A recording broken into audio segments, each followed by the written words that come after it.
चलिए तो आज हम जानते हैं खतरनाक बीमारी के बारे में और उसको फैलाने वाले खतरनाक मच्छर के बारे में। अरे खतरनाक तो तुम लोग हो, हमें देखते ही मार देते हो। अरे तो तुम डेंगू क्यों फैलाते हो? तो क्या हम भूखे मर जाए? चलिए डेंगू के विषय में पहले हम एक गीत से जानते हैं, जो ड्यूएट गीत है। उसमें पेशेंट और डॉक्टर के बीच में संवाद है। डेंगू में क्या होता है वो सब हम जानते हैं। मुझे फीवर आए, मुझे सर भी दुखे, मुझे उल्टी आए, मुझे कमजोरी भी लागे, ना जाने मुझे क्या हो गया है। ओ डॉक्टर मुझे क्या हो गया, ना जाने मुझे क्या हो गया है। ओ डॉक्टर मुझे क्या हो गया है। क्या दिन में तुम्हें एडिस मच्छर ने काटा है? क्या घर में पानी खुला भरा रहता है? क्या आँखों के पीछे सर दर्द होता है?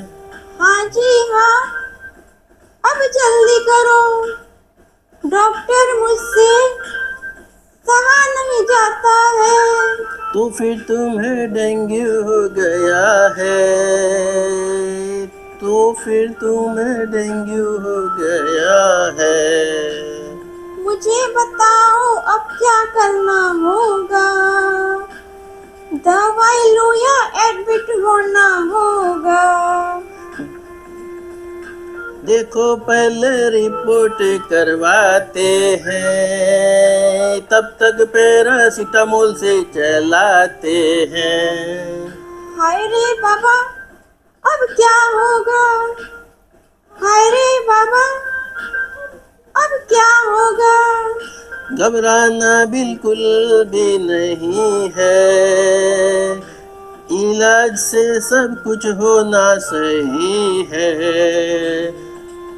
कुछ दवाइयाँ आपको मैं देता हूँ, आराम करना बहुत ही जरूरी है। मुझे फीवर आए, मुझे सर भी दुखे, मुझे उल्टी आए, मुझे कमजोरी भी लगे, न जाने मुझे क्या हो गया है। वो डॉक्टर मुझे क्या हो गया है।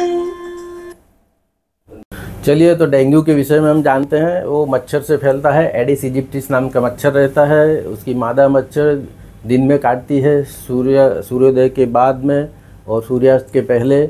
और ये जो खुले पानी अपन छोड़ देते हैं, शुद्ध पानी, उसके अंदर पनपते हैं। जैसे गमला है, कोई टायर का पानी है, तो उसके अंदर ये फैलते हैं। तो हमको ये ध्यान रखना है कि घर में ऐसा खुला पानी ना छोड़ा जाए।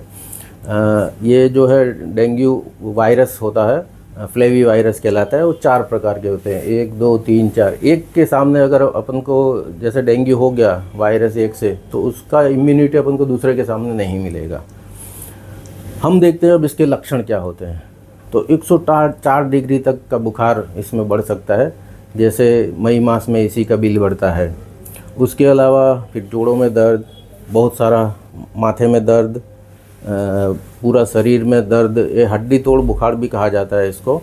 और इसमें कभी कभी लाल लाल शरीर पे चकामे पड़ जाते हैं, उल्टी आना, कमजोरी होना, ये सब उसमें होता है। हमने सामान्य डेंगू के लक्षण देखे। अब देखते हैं सीवियर डेंगू। सीवियर डेंगू में 2 प्रकार रहते हैं, एक डेंगू हेमरेजिक सिंड्रोम और डेंगू शॉक सिंड्रोम। तो ये सीरियस कंडीशन है। उसमें प्लेटलेट बहुत कम हो जाते हैं। उसमें सब सिम्टम्स भी ज़्यादा आते हैं, पेट में ज़्यादा दुखता है, चक्कर आने लगता है, आदमी रेस्टलेस हो जाता है, कभी कभी उसको सांस लेने में भी दिक्कत हो सकती है। तो उस समय हमको तुरंत ही एडमिट होना पड़ता है। डेंगू में अंदरूनी और बाहर ब्लीडिंग हो सकता है, जैसे नाक में से, मुंह में से और झाड़े में ब्लड आ सकता है। अब डेंगू में टोटल काउंट कम होता है, प्लेटलेट काउंट कम होता है, और जो कैपिलरी यानी छोटी कोशिकाएं होती हैं उसमें डैमेज होता है। प्लेटलेट काउंट कम होने के कुछ वजह हैं, जैसे एक जो वायरस है डायरेक्ट प्लेटलेट से जुड़ जाता है तो फिर उसका डिस्ट्रक्शन हो जाता है। फिर उसके बाद जो बोन मेरो है उसके ऊपर उसका अटैक होता है, तो जो प्लेटलेट का प्रोडक्शन है वो कम हो जाता है। और तीसरा कि इम्यूनिटी के कारण डेंगू का वायरस और उसके बीच में जो लड़ाई होती है तो उसमें हमारे प्लेटलेट और WBC भी कम हो जाते हैं। डेंगू होने के बाद अपन को क्या रिपोर्ट कराना चाहिए? वैसे डॉक्टर आपको सलाह देते हैं, लेकिन CBC का रिपोर्ट कराते हैं, प्लेटलेट काउंट कराते हैं। ज़्यादातर प्लेटलेट काउंट कम होना ही को लोग डेंगू बोलने लगते हैं। उसके अलावा डेंगू के स्पेशल रिपोर्ट होते हैं, जैसे कि NS1 है, IgG है, IgM है, PCR है। उसके अलावा भी हमें liver function test, kidney function test भी कभी कभी करवाने पड़ते हैं। अब डेंगू में क्या करना है? तो ज़्यादातर केसेस में डेंगू में ज़्यादा सीरियस नहीं होते हैं। उसमें आपको खाली घर पे आराम करना है, हाइड्रेशन का ध्यान रखना है, यानी लिक्विड्स ज़्यादा लेना है, और फीवर के लिए पैरासीटामोल जैसी सामान्य दवा लेना है। अब जिस केस में इससे आगे अगर बढ़ता है, ब्लड प्रेशर लो होता है, आपको सिम्टम्स ज़्यादा आते हैं, आपका प्लेटलेट काउंट ज़्यादा डाउन हो गया है, तब फिर आपको एडमिट होना ज़रूरी होता है। तो उस समय फिर IV ड्रिप और सब और दूसरी प्रकार की ट्रीटमेंट डॉक्टर करेंगे। हमको इसमें महत्व का यह है कि डेंगू से बचे रहना है। बचने के लिए सबसे ज़्यादा हमको मच्छर का ध्यान रखना है, पूरी स्लीव के कपड़े पहनने चाहिए, बगीचे में उस समय नहीं घूमना चाहिए, दिन में ये काटते हैं, कहाँ से पनपते हैं देखते हैं हम, कि स्वच्छ पानी में ये होते हैं तो वो सब हमको देखना है। फिर उसके अलावा मॉस्किटो रेपेलेंट है, उसके लिए जो दवाई का स्प्रे करते हैं, ये सब हमको देखना है। तो डेंगू नहीं हो वो सबसे ज़रूरी है। डेंगू हो तो घबराना नहीं है, ज़्यादातर केस में सामान्य रहता है, और सीरियस अगर होता है तो फिर डॉक्टर की सलाह और एडमिट होना आपको ज़रूरी होता है। तो हम डेंगू के विषय में इतना ध्यान रखेंगे। दोस्तों, इस वीडियो को इतना शेयर कर रहे हैं कि डेंगू मच्छर डर के मारे भाग जाए हमको छोड़कर।